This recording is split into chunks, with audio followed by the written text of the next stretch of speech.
Welcome to the first week of the Friday Night Frenzy, the start of our journey towards the tournaments that will conclude the winter season. Glad to be joined by Luke Gamble. Glad to be here. David Gibson joining us a little later, and we start in basketball. A huge game up in Minot tonight. The Magicians undefeated, #2 in the state. Who would have thought? Facing the defending WDA champs. That's right. Bismarck, the top offense in the WDA. Minot shoots better than anyone else in the conference, though, on the floor.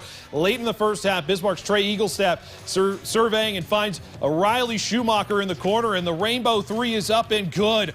Few possessions later, Magicians moving the ball and finding Tegan Kinchin open in the corner and drains a three and the foul. Minot down just three. Now Bismarck swinging the ball around. Trey Eaglestaff finding a three ball of his own, of his 26 points on the night.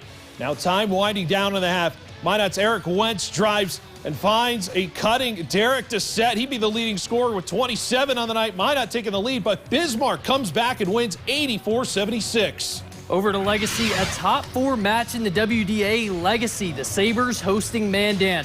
First half, Tyler Thilmany with the nice deep pass to Jace Lodeman, the rare wide receiver to QB completion from the football season. Braves up in front. Ton of lead changes in the early part of this one. Lucas Weigel to Xander Albers. Three ball is good.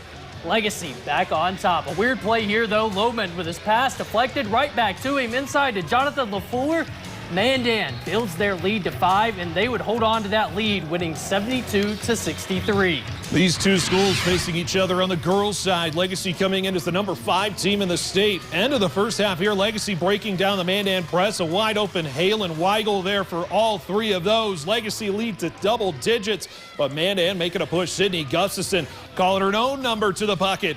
Braves cutting into that lead, and right before the half, an Ike's textbook bounce pass from Jaden Weiss to Faith Everly inside, but it's Legacy that holds on for the road win, 81-68. How about the #1 team in the state on the girls' side, undefeated Century facing St. Mary's. This might be my favorite play from the night. Lydia Spees with the crossover step back three-pointer. What more can you say? Century would get in a groove. Megan Klein finds Julia Fitter wide open for three, no doubt, from the double-digit scores. Century will hold on to that one and that #1 spot with a 76-24 win. So some good WDA action on the night there, but let's go to Class B basketball now. A few games of note starting here in Region 5. That's right. Wilton Wing, a team looking to get out of the regional tournament this year in a cross-region matchup with White Shield. So let's take a look at our first look at these teams on the KX airwaves. Jesse White looking to drive the basket here. Can't get anywhere to go, so he fakes everyone with a no-look pass to Oscar Felix for the bucket there. Wilton coming in hot on the fast break, though. Jonathan Marshall to Sutton Berg, who goes up to see two defenders in for the score.